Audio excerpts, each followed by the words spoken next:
Herkese merhaba. Bu halkalı ve aynalı tepsileri dekorasyon sitelerinde gördükçe çok beğeniyordum. Bir ara fiyatlarını araştırmıştım. Yanlış hatırlamıyorsam 400 TL civarındaydı. Perde halkalarıyla güzel bir geri dönüşüm olabilir. Neden olmasın dedim ve başladım kendim yapmaya. Burada kullandığım aynayı bir yerden sökmüştüm ben. Özel olarak almadım yani. 30 santim ebatlarında. Özel olarak bunun için ayna kestirilecekse eğer bence yine 25 veya 30 santim ebatlarında olmalı. İşe ilk olarak aynanın etrafına 5 milimlik nikelaj şerit yapıştırarak başladım. Sonrasında kendinden krom renk olan perde halkalarını yapıştırdım.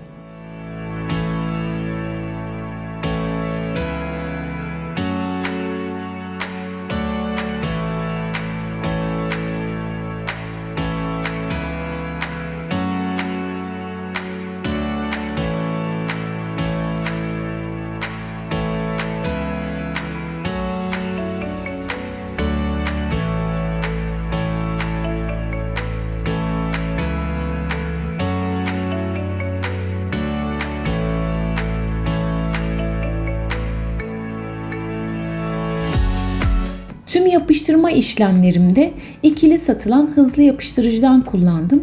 Bu tarz işlerde bu yapıştırıcıyı seviyorum ben. Önce sıvı olanı sürüyorsun, daha sonra da spreyi sıkıyorsun, hemen yapıştırıyor. Öyle saatlerce yapışsın diye beklemene gerek kalmıyor.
Evet, videoda gördüğünüz gibi halkaları tek tek yapıştırdım.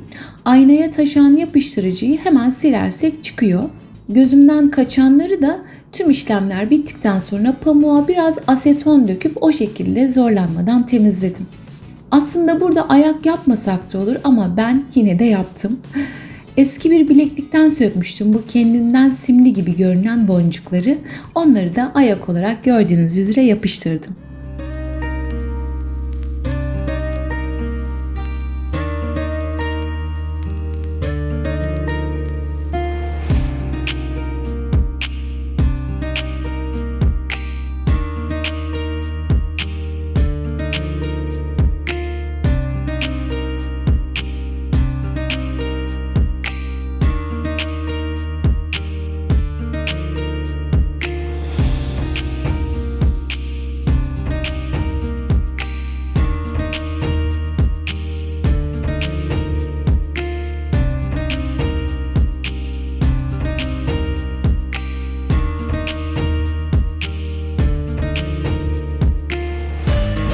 İkinci projemiz, IKEA dekoratif kırma camları benim tabirimle de ayna kırıklarını çok sevdiğim için geri dönüşüm ve kendi yap projelerimde çok fazla kullanıyorum. Hatta onlarla yaptığım birçok video var kanalımda ve daha da gelecek. Aslında bugünlerde yine onları kullanarak bir yenileme yapıyordum ki tam o esnada ya bu kaya tuzuyla da acaba buna benzer bir görüntü olmaz mı diye yine kendi kendime konuşurken yine bir anda kendimi bunu yaparken buldum. Evet, bildiğiniz hani şu genelde turşu yaparken de kullanılan kaya tuzundan. Bununla hemen elimde gördüğünüz cam kavanozda deneme yaptım. Aynı IKEA dekoratif kırma camlarında olduğu gibi bunda da önce şeffaf tutkal sürdüm ve gördüğünüz üzere hemen kaya tuzundan döktüm. Hatta diğer yaptığım projede kullandığım için tutkalım da azalmıştı. Ben de biraz sulandırdım ve o şekilde kullandım. Bu şekilde bir kat yaptım, kurudu. Tekrar yine aynı şekilde üzerinden tutkal sürdüm, kaya tuzu döktüm. 2 kat yaptıktan sonra tekrar tutkal sürdüm ve bu kez sadece beyaz toz sim döktüm. Ağız kısmına da yine parlak fon kartonların gümüş rengini kesip yapıştırdım.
Tamam, IKEA dekoratif kırma camları kadar şıkır şıkır olmadı ama ona muadil olarak yine burada yaptığım gibi beyaz toz simle beraber bence fena da olmadı.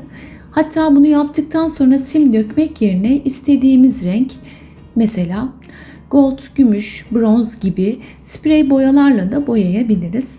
Neyse, bu da bizlere bir fikir olsun. Yorumlarınızı bekliyorum. Videoyu beğendiyseniz kanalımdaki diğer kendin yap ve geri dönüşüm videolarımı da izleyebilirsiniz. Kanalıma ve bana destek olmak için abone olup videolarımı beğenirseniz çok mutlu olurum. En kısa sürede yeni videoda görüşmek dileğiyle. Aşk ile kalın.